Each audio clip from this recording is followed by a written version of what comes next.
pentzuleok, belarriak prest, hasiko da bidaia. hau da, hau podcasta. Ezkidetza eta askatasuna uinetan zabaltzen dituen ahotsa. Kaixo entzule maiteak, ongi etorri gure saiora. Gu, Oskia, Aitana, Naia, Peru eta Maite gara. Hasi baino lehen, eskerak eman nahi dizkiogu Latxama taldeari. Zure begiak abesteak saio honi sarrera matematik. Haien kanta erabiltzeko baimena emanez baligute, podcast hau ezin litzateke gauzabera izango. Orain bai, harira joango gara. Gaurko saioan maskulinitateari buruz hitz egingo dugu, eta zer egiten gaitu gizon galderari erantzuna ematen saiatuko gara. Maskulinitatea definitu beharko bazenute, nola egingo zenukete? Izegiari erreparatutako bagenio, maskulinitatea gizarteak gizonei esleitzen dien rolean, portaeran, atributuen eta balioen multzoan izango litzateke. Niretzat maskulinitatea da bakoitzak nahi duena. Pertsona bakoitzak maskulinitatearen definizio propioa sortzen duelako. Niretzako maskulinitatea gizonak dirana da. Gizon jaino bazinete maskulinitateen arauak bete beharko zenituzketen, konstituzio esango balira bezala. Ni ez nago batere ados. Zure ikuspuntua tradizionalegia dela esango nuke. Maskulinitatea definitzea tontakeria bat da. Maskulinitatea bakarra izango balitz gizonen erdiak ez lirateke gizon izango.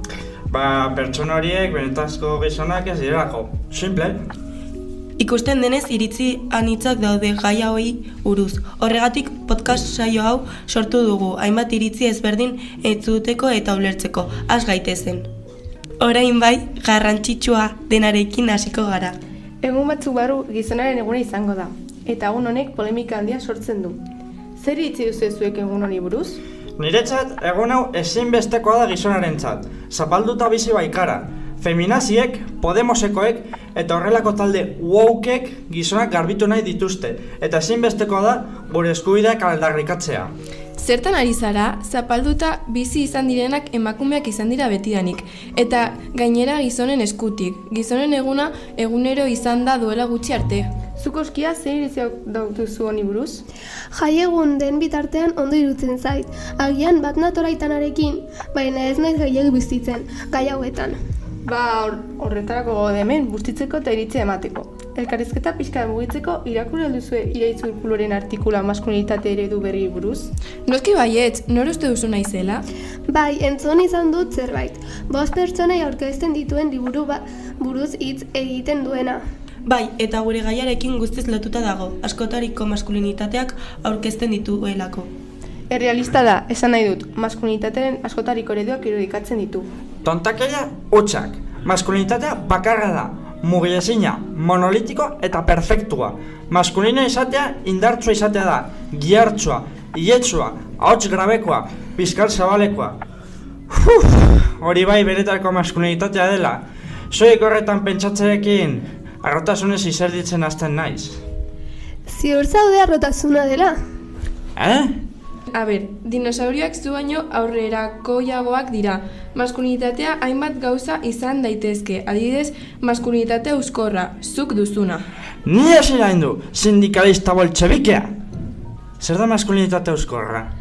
Wikipediari dagokionez maskulinitate euskorra kontzeptu bat da.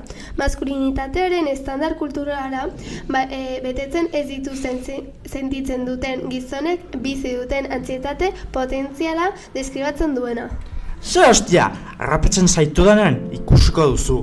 Mesedez, lasaitu, aipatu duzuenez, sakon dezakegu pixka bat maskulinitatea euskorraren kontzeptua. Badago artikulu oso on bat Gorka Etxebarria idatzitakoa, gai honi buruz, hitz egiten duena. Irakurrita duzu, Uste dut egunkarian irakurri nuela pixka bat gainetik. Ez nion kasu handirik egin. Ez zuen adolescente telesailari buruz hitz egiten? Bai, baina telesail horretaz baliatzen da maskulinitate euskorrari buruz hitz egiteko. Eta badakizu zer dion maskulinitate euskorrari buruz? Maskulinitatea bera euskorra dela, toma.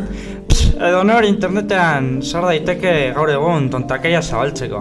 Nik neure informazioa iturri fidagarrienetatik eskuratzen dut. Fox News edo Voxen Instagram kontutik.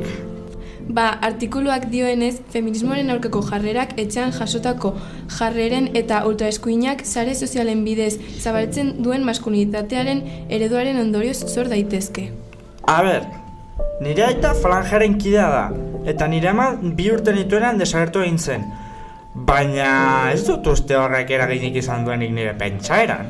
Hau ez da gure arazo pertsonei buruz hitz egiteko momentua. Oskia mesedez, esan zentzuzko zerbait. Nire ustez aurren hezkuntza feminista eta aurrerakoia ziurtatu beharko genuke. Eskerrik asko! Ya está. 2050erako gizon guztia desagertuta. Ya está, akabatuta gaude. Feminismoak ez du esaten emakumea gizonen gainetik egon behar direnik. Ja, seguro, eta txerriek egan egiten dute. Mesedez, aski da, podcast hau gure iritzia partekatzeko da, ez hitzez bata bestea erasotzeko. Horrela jarraitzen baduze, kanporatuko zaituztegu. Barkai guzu, mesedez, ez da berriz gertatuko. Bueno, historia behin konponduta, gure iritziak banan esango ditugu modu txukun eta jasoan bat. Ados? Peru hasizu. Ni hona etorri naiz, zuek guztiak propagandista sovietarrak zinetela pentsatuz. Baina esandako hori buelta batzuk eman da, agian errazoi pizka bat duzue. Agian, egia den jaitak emandako heziketak munduaren ikuspegi murriztu eman didala, eta neure burua gehiegi presionatu dut nire maskulitate eredu horretan sartzen saiatuz. Gogoratzen dut gaztean nintzenean, ispiluaren aurrean nengoenean, negarrez, behin eta berriz nahiko ez nintzela neure burua ere esaten. Arrazoi duzu baitana, maskulitate euskorra dut eta hemendik aurrera maskulitate eredu osasuntsuago bat landuko dut. Mesedez, zer esan dugu arazoi pertsonari buruz? Barkatu! Zida zure iritzia, Oskia? Nire filosofia norbera nahi duena izatea baldin bada eta bestei kalte ez eraginez. Nahi duzun ikuspegia izan dezakezu. Baina besteengan ez inposatzea edo bortzatzea garrantzitsua da. Zure iritzia esan eta defendatu dezakezu, baina ez saiatu zure pentsaera besteengan behartzen. Maskulinitateari dagokionez niri bosta sola. Esan dudanez, norbera nahi duena izatea. Ez naiz besteen kontu pertsonaletan sartuko. Azkenik Aitana? Agian egia da nire pentsaera besteengan inposatzen saiatzen naizela. Iritzi bat gorrotatzen dudan arren, errespetatu behar dut, norbera nahi duena izatea, baldin eta besteei kalterik ez dien eragiten. Maskulinitatearen gaiara bueltatuz, maskulinitate mota anitzen existentzia defendatzen nuen, baina aldi berean maskulinitate tradizionala mespretxatzen nuen. Maskulinitate guztiak errespetatu behar dira eta ez bata ez bestea ez lirateke inposatu behar. Oso ondo, norbaitek beste iruzkinen bat aipatu nahiko luke? Komunera jo naiteke. Uste dut honekin aski dugula.